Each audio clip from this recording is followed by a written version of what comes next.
women are facing prosecution for trying to obtain an abortion. Like any Republican, anyone with an R next to their name, much less little one that's like staunchly pro-life, which is all of them. Like that's no longer a theoretical choice that you're making that you can overlook because you want low taxes or like limited regulation or whatever. Absolutely. And the problem with them is that it's never bad to have a situation like that under any circumstances. You never want to have this overriding issue hanging around your party like a scarlet letter.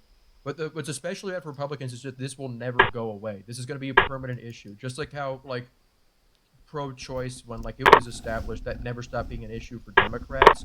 This isn't like COVID or even like the war on terror, where it was like really like potent for a brief period, but it had a timer. Like obviously the pandemic is going to end, the war is going to end one way or the other. Like this is just a policy issue that's perpetually going to be relevant, and it's just always going to haunt them in every election. And people aren't used to thinking about like shifts like that are that permanent. It was really resistant to the way a lot of people thought about stuff. Like there are like really infamous like kind of just the amount that people overlooked it in 2022 was unbelievable. Like there was one like really high level guy who just like tried to prove that abortion stopped being an issue. And this is like seriously what he did. He Post went to Dobbs, Google. he's tried to say that abortion stopped being an issue. Yeah, he said it was an issue immediately after they did the ruling, but people stopped caring about it like it was a fucking like it was like the Bin Laden raid or something. Like it just lost salience. And like his proof of that was that he got Google Trends and he put in economy and he put in abortion. And abortions stopped being Googled as much after a couple weeks. And that was proof that people care more about the economy than abortion. People are trying to hide it. And he put this like in the official New York Times graphic, and it was just a Google Trends graph. Oh my God! Well, no, what he should have known is that in the states where it's now illegal, people were searching abortion, but with the A as an ampersand to avoid. Yeah, or the idea about that, just like just searching abortion. Why would you just search abortion? Yeah, I think that like almost everyone who professionally, either is a pollster or watches polls or makes these types of prognostications, they lost any ability to see anything outside of a 24-hour news cycle. Mm-hmm. And it's an easy mistake to make because that is almost everything in the last like 7 or 8 years, really. Yeah, I have some sympathy. Last for like a week max, but it that doesn't mean that that's going to be the only thing. It's still possible for there to be enormous shifts. Obviously, Biden still hasn't recovered from Afghanistan. It's been a year and a half now, and he still is like at 40%. Check. Like and I have sympathy for that. I understand why people feel that way. Because it's like after watching everything with Trump and just having it beaten over your head, like this thing you think is really important, people don't care. They don't care about it. Your perspective is wrong. There's just that like people are kind of like whipped into like not like really trusting like their own instincts on stuff like that. But I still like I can understand where it comes from. But for people who like do this as a profession, it was really lazy. Yeah. I mean, like we saw the results in the midterms. It's just like a historically poor showing for the Republicans, or like any party out of power going into a midterm election, at least of recent vintage. But like, okay, like I don't know if you saw New York Magazine this week, but they have a big headline that says "Abortion wins elections," or I suppose criminalizing abortion wins elections for Democrats. But like, I was struck by in the midterm elections just how little Democrats actually ran on abortion. Like, so I mean, it seems like it had this huge effect, but Democrats were able to take advantage of it. It's so fucking tempting. Your teammate's one shot and you have a shock dart ready to go. Do you see evidence of that changing? I have to like restrain myself that, physically. Like, we're talking about it like, or making it like a so quote unquote tempting. culture war issue in an election. I want to win the game, but I like, also want to pad my KD. Does that sap the electoral power of this, or is this just cowardice on the behalf of the Democrats who should be out there, like directly confronting this monstrous, situation? I think Biden was very kind of weak on it. His response to it was kind of baffling at the time. And I think it depended on the candidate. Like in the swing states especially, where they had these really impressive showings, there was a lot of focus on like abortion. Like I remember like seeing ads. I lived like in my state for the Herschel Walker race. There was stuff about how like he opposed it all the time. Like in Michigan, like they had a whole referendum on abortion. They timed specifically like the gay marriage referendums in 2004 to coincide with the election to boost them. the only candidate I think notably didn't do it was the governor of Kansas, who's a Democrat, because they were under the impression people would care more about the economy, which is a bit strange to see. Like after like the referendum there, like the abortion won 60% of the vote there, but she ended up winning re-election. So like, what do I know? I think with Biden there is like kind of like this. Obviously, he's not a great messenger for it, and he is. I think there's a bit of kind of personal vanity on the White House's part to like really focus a lot on like the bills they pass because they want to feel like they have some legacy. But I do think it's overthinking it a lot. The infrastructure bill, like that's Yeah, yeah. Well, that's on one side of the scale, and then like decriminalization of abortion goes on the other. I wonder what people are going to remember about Biden's tenure in office. yeah. I mean, it's like it's. I get like the ego part of it, but it's like it don't make this too complicated. This it's like it's not always this. You don't need to think about it too hard. Like that's been the case historically.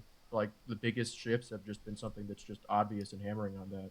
Well, I mean, like, and speaking of obviousness, I mean, like you mentioned, like that this issue is not going to go away because for the foreseeable future, abortion will remain illegal and increasingly more and more illegal, even if you don't live in a state that's like deep red or whatever. But I guess like my question is like, like by a 70-30 split, Americans would prefer did not want to see Roe v. Wade overturned and would prefer abortion to remain illegal for those seeking its service. But here's the deal, like with the way the court system is now, with the federal courts and the Supreme Courts and like these, like or judges in Texas or whatever who are making or like taking cases that either like where they do rule in a way that affects the entire nation, or is basically by like judicial fiat removing even more rights, like the right to the morning after pill, or things like that. Like, will this matter for Republicans? Like, I mean, like, because like just how unpopular can something get when they have their bony claws over like every choke point of like either the state elections or the court system in this country. Well, And the like, state and if so, what will that elections, mean for like our politics going forward? like for the policy, I don't know. It's like these types of things are very long term. Republicans, it took them decades to be able to get rid of this, and like that's just the nature of the court system. Like if you're going to go totally by the book, it's going to take you decades to like overturn this. The thing I think that is kind of interesting is, and I think a bit overlooked, because the courts obviously do decide tons of policy, but they really only do so because there's such an absence of policy making from Congress over the past 20 years. Like they had the really big like ruling like about the EPA last summer, like and that was supposed to be really big, but really all that ruling said was that like like the Congress never enumerated that the EPA had this right. So in the big like reconciliation bill that they passed, they enumerated the EPA did have that authority, and it made the court decision moot. Like obviously they can try to do a new case and go farther on that, but like there's like a certain point where like if you try to just like overturn like stuff like the Commerce Clause, you risk like kind of going after the goose laying the golden eggs. Are they stupid enough to do that? Like probably, but it's definitely not what they prefer. They prefer it to be like, I think their idea was that they would get this passed. It wouldn't necessarily be all that popular, but like it wouldn't affect them electorally. They'd still like maintain power at legislative and judicial levels. But it hasn't turned out that way, and their strategy isn't necessarily calibrated for that. And their legal philosophy is definitely not calibrated for it, because a lot of the stuff in the Dobbs decision assumes that they'll have a pliant Congress. It leaves an opening actually for codifying Roe v. Wade like through law. It was never actually done so. But maybe they could just do like a case where they just overturn that law, but that would require them to set a new precedent. And they're very egotistical people.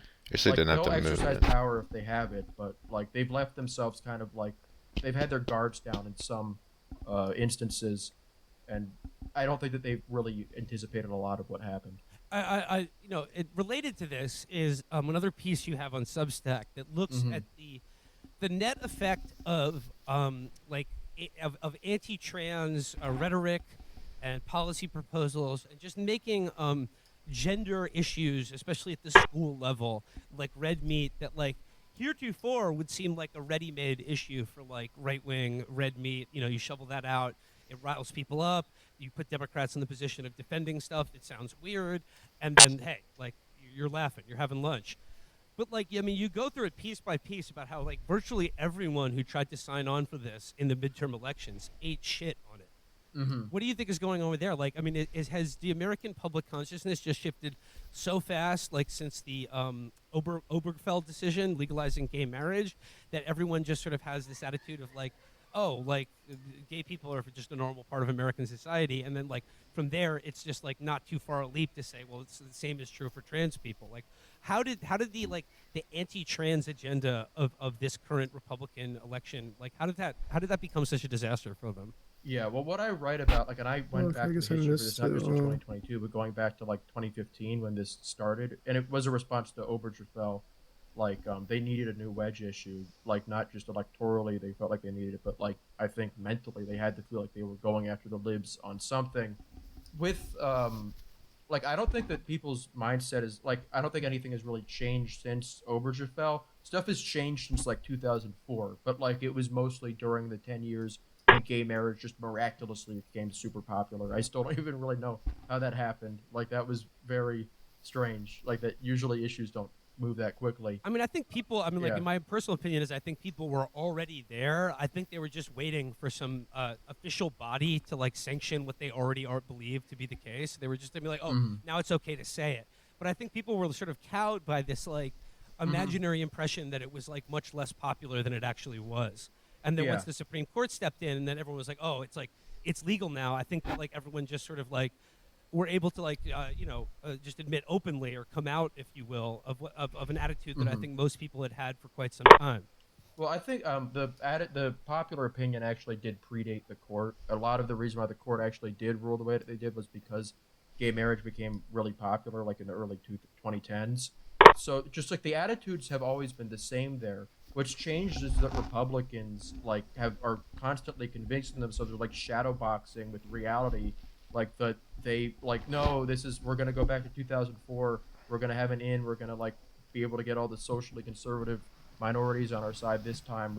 This is the finally the one we're going to get all the barstool conservatives or whatever the hell they came up with that. They're a species of South Park conservatives. They were like the Yeah, Pokemon evolution of the South Park conservatives. No, yeah, like the that's like barstool conservatives. it's a huge part of their mythology and like their self-image, and like it changed from being about gay people to being about trans people, and you can really notice like it didn't like there are a ton of examples I give throughout the piece like the North Carolina 2016 gubernatorial election and like the Kentucky gubernatorial election, even the Alabama Senate race. I think Roy Moore just outright said, like, and this was after like the off year elections there. He just said transgenders don't have rights. And that's what I believe, and that even that didn't work in Alabama.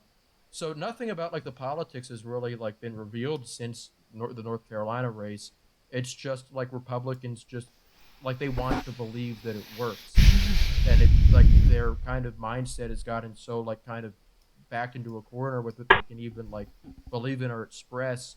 They like just keep on convincing themselves that this works. It keeps on losing. Nothing really changes, but it's what they want to believe. It's really similar. Like a lot of what I say about the Stacey Abrams phenomenon, and I'm sure we'll get to that later, is that she told people what they wanted to hear. The anti-trans people is the exact same psychology, but with a different party. And you also note in your piece, like the something I alluded to on a previous episode, like it's interesting to contrast, like, and you have a very funny rundown of like quotes from Mhm. people who like lost winnable elections, stridently talking about girls' sports or whatever. Mhm. That Trump himself has been sort of I don't know, much more cowed or much more hesitant to engage in like being anti-gay and being anti-trans. Look, he's no ally, but Oh like yeah. I mean, how would you see Trump? Like I mean, he has been either he's been cagey about this in a way that, for instance, DeSantis hasn't. Oh yeah. Well, like one of the parts of the story that like I went through, like there's kind of this main character in the second half of the piece. This guy Terry Schilling, There who is just goes this Cliff. fascinating figure. He's the son of a former Republican congressman from Illinois, of 9 siblings. A childhood friend of his actually messaged me a couple weeks ago and said that when they were kids, he used to try to show porn to him all the time. But that's like kind of his background, and he just like is was really helpful for me in this piece because every time I would go to like look up like an election, like and, like, what happened with like the rhetoric on this, he'd always just be there saying like we're using this as a test run for the next year's election so we can prove that anti-trans rhetoric works, and then it doesn't work, and then the next year he's like it didn't work last time, but we're gonna get it to work this year, and then it doesn't work again. And like there was this like really interesting piece from Politico literally about him and how the Trump campaign in 2020 like just wasn't buying anything that he was selling, and he was just like, I think it's still going to work. I'm just going to do it even though they don't like it. Like Jared and Ivanka were really hard against it. Like even Pat McCrory, like the guy who signed the bathroom bill and lost like in 2016, like the only Republican in a Trump state to lose like as an incumbent. Even he was there like, you guys, we got to stop this. It doesn't work. But he just plowed ahead with it. And then there was this sort of like kind of leadership vacuum after like January 6th. And he wrote a whole like little history of how like Republicans like need to go anti-woke. And it was what they wanted to hear. So this guy who has done nothing but lose elections for 4 years just told them what they wanted to be hearing. And they went along with it because they have nothing else. I mean, like, if we take their point of view seriously for a second, is it like, I mean, like, I think they would say that they have no choice but to like engage on this issue because they're fighting like a battle for civilization. Yeah. And I gotta say, like, to give them credit, if like going back to the Obergefell decision, like the legalization of gay marriage, they said it would represent an existential threat to what they see as civilization. And if you're talking about like the rather dramatic shift in public opinion about gay rights or just the gay relationships, I mean, they're kind of right. And like, the trans issue as well, like, does pose some fairly crucial and existential threats to their view of like, a rightly ordered society. Yeah, that's something I touched on also. Like, it's not just that like he really touched on all their anxieties and fears and told what they wanted to hear. These like all the hatchet men from like the Bush era, the guys who like stuff like the Max Cleland ads, those guys are gone. They're either dead or they just like became epic Lincoln Project guys and are like living like perpetual cycle of doing Matt Schlapp stuff every day. Like those guys aren't there. So all they have left are people like Matt Walsh who were like educated like as conservatives, grew up as conservatives, are professional conservatives, never engage with anybody who's not a conservative, and like if they do, they're just arguing with them. And they don't really know anything besides just to press forward on this, and they think it has like these really high level stakes. So in their mind, engaging on it, even though it's a loser issue, is virtuous. You're standing up for your beliefs against like the broader society being wrong, but like it's not helping them. It is sort of like not a complete mirroring, but there are echoes of, we've talked about how, first Josh Hawley seemed like a Republican Elizabeth Warren, and now they're all Elizabeth Warrens now. Exactly, they're all Elizabeth Warren because they all have the exact same problem that Warren had, which is too internet-y of a campaign. And I think you hit the nail on the head, pointing out how the current purveyors of their message, their biggest mouthpieces, are people who have just been around other conservatives online their entire lives. They have no idea how to do anything but to froth up people who are already on their side. There's no persuasion. And, it's like drug addicts. The supply has to get purer and purer to amp people up. So when you're in these Republican circles and people are already into it, they need to be amped up with like graphic depictions of bottom surgery and all these things that like like if you go up to normal voters and talk to them about this, you're going to freak them out. If you go up to like someone who in a normal environment, all things being equal, in a textbook thing, whatever people are using to predict the last midterms, someone who should lean Republican, and you're going up to them and talking about sissy hypno. Yeah. How do you think they're going to Furries, react? literally talking about furries, the term. Yeah. I mean, like, and this is evidence of the fact that, like, unlike demons of yore, like your Lee Atwaters and your Karl Roves, who were like seasoned political operatives, who are they turning to now? Christopher Rufo and guys who like go on Nick Fuentes' live streams. It's it's because it's interesting because like the people who were doing this used to be kind of like the party operatives. You went from like Reince Priebus saying like, "Yo, Hillary Clinton's a cap," to like just having Cat Turd like be the RNC honorary co-chair. It's like if in 2016 Bernie's campaign released statements condemning illegalist anarchists. Yeah, or like they just started like putting out stuff about like Hillary Clinton being corn-cobbed in the Michigan primary. Yeah, that's not far off from that. Like the Arizona Republican Party just tweeting Wojaks about Mark Kelly. Yeah, the astronaut soy That was my jack, favorite. yeah. That was my absolute favorite piece of political memeing or political campaigning Yeah, in the Chad last Blake 20 years. Masters. You're like, can you believe this fucking pussy astronaut? Yeah, explaining Groiper to a Korean War veteran. yeah, that's what they did. Along with that, and the photo of him just explaining and then firing a silenced Walther PPK in the desert. Yeah, I loved. Did you ever see when Stefan, boring as heck, put Mikey Miles captions on Blake Masters' pictures? And No, I didn't it see syncs that. up perfectly. It really. Like, what was it like? It would be like the day after it got called for Kelly. It was went up for a job today and didn't get it. Feeling a little bit discouraged, but I'm not going to stop. I know that I have a bright future if I just keep knocking on doors. Just a kid from New York. Food porn, food gas. Yeah. He has that same like uncanny smile as Mikey Miles. Yeah. By the way, just a kid from our creep shots. By the way, if you send Blake Masters a photo of yourself, your pet, your mom, or your dad, he will draw a picture of it and share it with you. So that's what he's up to now.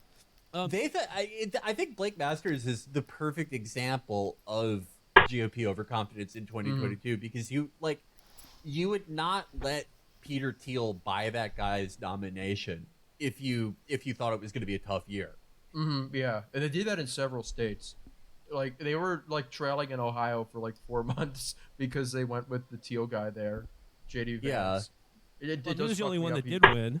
Yeah, barely. He actually he underperformed just like as badly as any of the other guys. He only won because it was Ohio. He did worse than Trump against Biden in the state. Like they had like a human elf, Mike DeWine, who was running for governor there, and he won by like 25.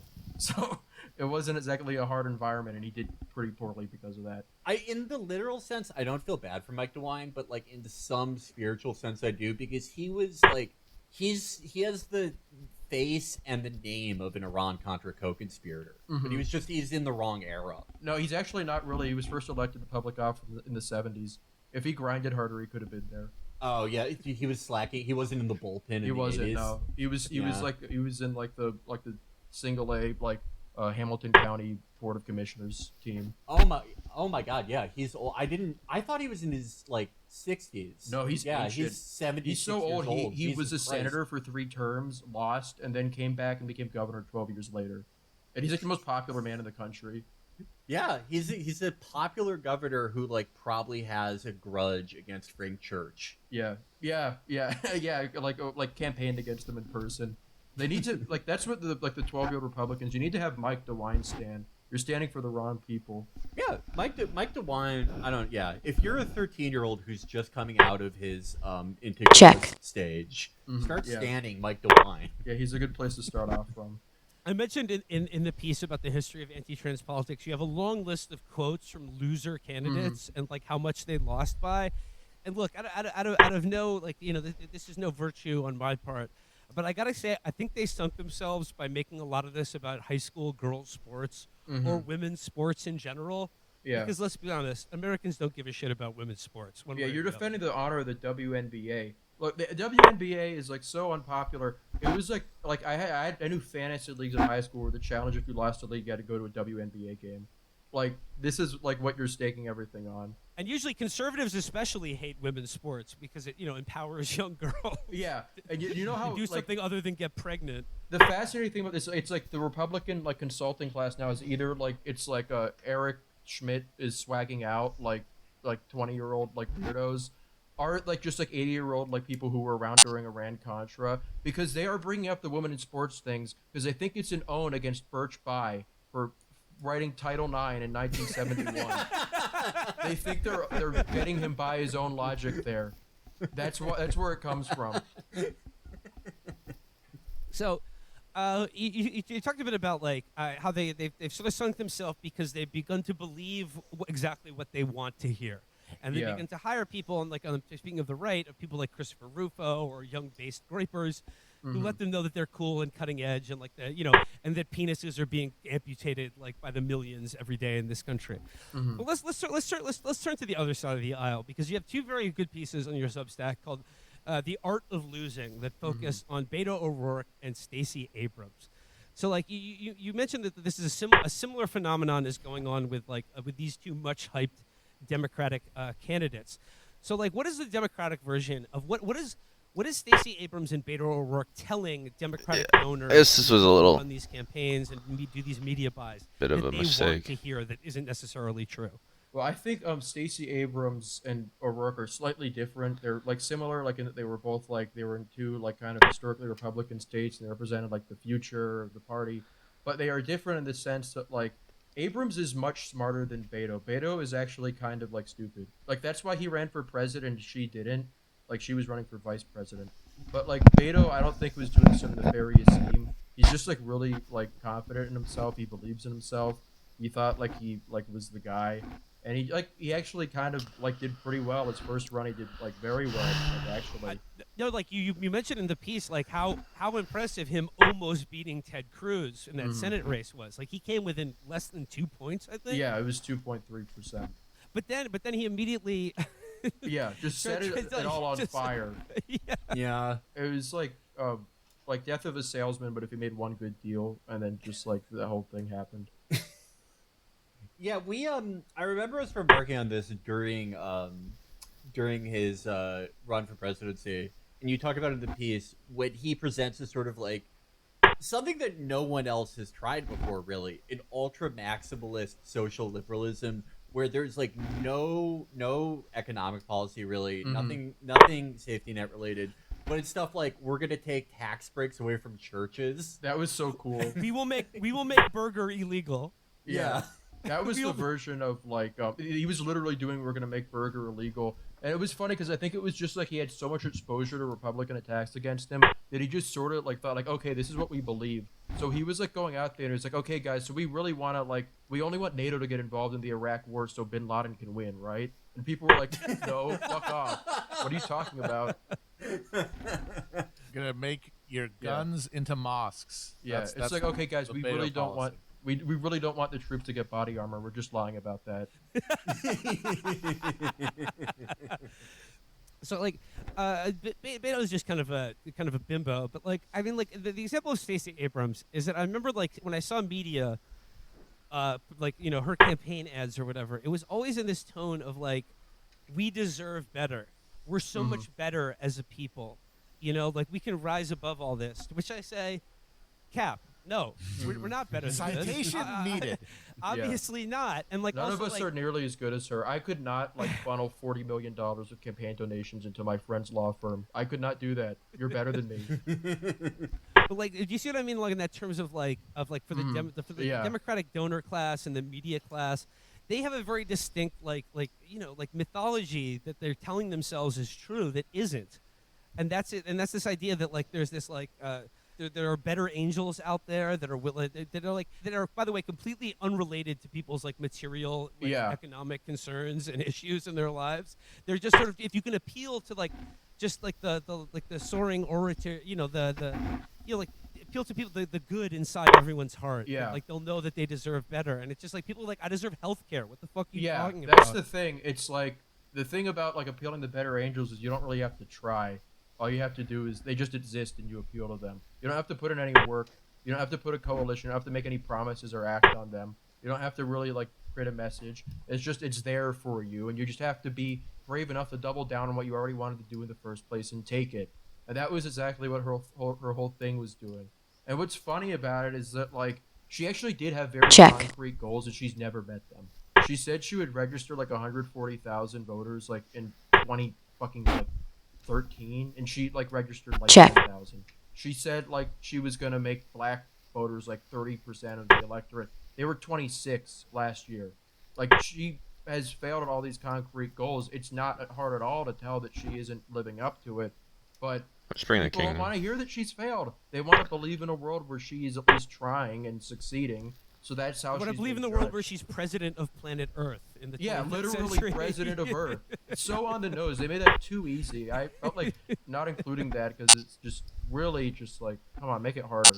It is a real article of faith among the liberals about her. Like you point out, hey, she has won 0 elections. They'll say yes, but all of her vote mobilizing has gotten all these other people elected. That Yeah. she's just selfless. Time warning. Electoral Which is mojo funny. to Warnock and fucking Ossoff or something. Which like is funny because she like was on the same ballot as one of them finally, and she did 10 points worse than them. Literally should not be possible in a state in Georgia. Our elections are the census. Like we like don't like it's so racial here. It literally is just like it just is like white people vote Republican, Republicans vote like black people vote Democratic. There should not be any instances where there's crossover more than 1%. In 2020, that was the case. Like the difference between Biden and like Ossoff was 1%. Between Abrams and Warnock, it was 10. What accounts for that? Because she really sucks. She's terrible. She's like the worst politician ever. she's like atrocious. Like, oh my god. She just doesn't even try. It's like incredible, like the stuff that she says. She's like what everybody thinks like Bernie Sanders' campaign strategy was. She actually put that into practice. She's literally quotes from her campaign saying, Check. "We don't want to reach out to like suburban Check. voters because they vote too often. Check. That's not what we're trying to do." And then she loses Check. because she did like 20 points worse in the suburbs. Like, I'm sorry, Check. but like I can't feel bad for you if you're not trying. Checkmate. Even like the little things, like every part of that campaign, both campaigns, was just like missteps all the way. I remember the one ad very early in her campaign this go around where she's in like a kindergarten classroom. Oh my god, yeah, I was about She to- has all the like toddlers wearing masks, but she Check. isn't. Okay, that is Such a not weird okay, choice. you guys are not going to believe that this actually happened, but I saw this on my TV, and I think I could find like a clip of it. That's not even the worst thing she did around kindergartners. Oh, not in that way. She had an ad where she was like in like a kindergarten classroom, and she was talking about all of her plans, and some kids were like, "Wow, it's awesome. Expanding Medicare is awesome. Man, the maternal health gap is terrible. How do you know all this, Stacey Abrams?" And she looks in the camera, and she says, "I shit you not. I did my homework." And then the ad ends. Oh my god! Check my math and check out my plan. Well, how'd you figure it out? I did my homework. And I watched that. I was like, she's gonna get 10% of the vote. They're gonna make Kemp the king of the state. That is like she's in a Brewster's Millions thing where she has to spend as much of David Geffen's money as possible while losing an Yeah. election. Yeah, just I couldn't believe it. Like she had like weird art house cinema Check. for her abortion ads. Somehow like managed to make that like a liability. It was the same director as the Romanian film 4 weeks, 3 months, 2 days. Yeah, it's basically that, and it's like that wasn't even the worst money she spent. She had a TikTok hype house. She bought a house like I with love the hype 13,000. house. Yeah, she had a swag truck. I'm gonna steal the swag truck. I want it. Pussy wagon. Yeah. But I mean, like in terms of like pleasing things that people like to hear that aren't true. I mean, I suppose I have to, turn the analytic glaze back on myself with what you mentioned about the idea that you can win elections by activating non-voters or people who haven't Check. voted before. I mean, Yeah. it sounds good, right? It's actually the I'd like opposite. to imagine It's that actually the that's- I'd opposite. like to You imagine want- Check. that's true. Yeah. You want but- turnout to be as low as possible if you want anything left wing to get passed. This is like very consistent, like surprisingly. Like the worse, like the lower turnout is, the less people who are voting, the better left wing candidates do. Like it's like that was like I kind of overshot my 2022 predictions a little bit because like Democrats were winning Alaska because like in special elections because they were off year. Because the only people who vote in those elections Check. are like committed liberals who were so mad about Trump that they just like just vote every single time. And that was sort of the case within the Democratic primary too. And this is one thing that the Bernie people did that I never really understood. Bernie's best races were always caucuses because the only people who went out the caucuses We're were fucking weirdos. yeah, and the weirdos, like sad as it is to say, were always like have the best politics, at least in that case. So like you had stuff where Bernie was winning like Washington by 50 points because it was a caucus. Check. Like he was getting tons of delegates out of there. It really sustained his momentum.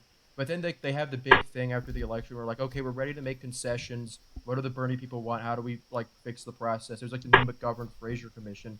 And the Bernie people said we have to get rid of all the caucuses. Checkmate. It's like, yeah, that's true. But like you guys were doing that, it was your best thing by far. And then in 2020, they have every single election as a primary, besides Nevada, which he wins by 30 points. And then every single state where he had a former caucus, Check. he does like 30, 40 points worse and loses outright. Yeah, So like that was frustrating to see happen Check. in real time. Bernie seemed to have a similar electoral Check. profile, though more successful, similar to Ted Cruz in 2016, Mhm. where It was he the same. benefited from like extremely passionate supporters. Yeah, and it's kind of interesting that Warren never did much better in those things. I guess like, yeah, She stinks. Numbers. it's a different type of nerd. It's geeks versus nerds, like Yeah. that whole rap battle thing. The thing with like activating non-voters, that was like a lot of the theory behind 2020, which I think sort of noble in ambition, but Actively counterproductive. it's impossible to do with like a year's notice. You can't activate non-voters with like a year of lead time.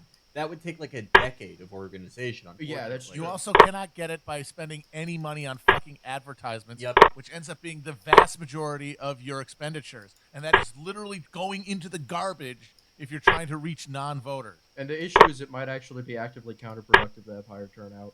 Like that's what happened in the Rio Grande Valley. You had these areas that like had very low turnout and always voted Democratic, and then their turnout doubled, and nearly all the new voters were Trump voters. That's why I have pioneered the ideology of Marxist Kempism. We're going to be passing new Jim Crow laws because of the way demographics work. It'll just cause like socialists to win every election.